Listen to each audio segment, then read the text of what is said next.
Tim Kementerian Kelautan dan Perikanan berhasil menangkap dua kapal berbendera Vietnam di perairan Laut Natuna Utara.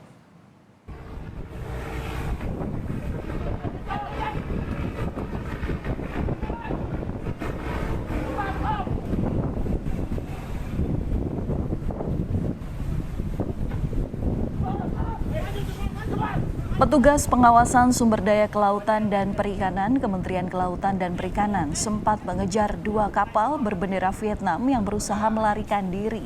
Dua kapal berbendera Vietnam ini terdeteksi beroperasi secara ilegal di perairan Natuna Utara. 14 anak buah kapal beserta barang bukti 5 ton ikan hasil tangkapan ilegal diamankan.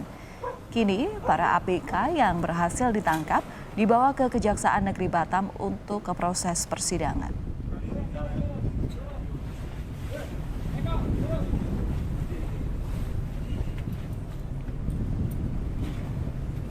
Dia tahu nggak kalau masuk ke wilayah Indonesia?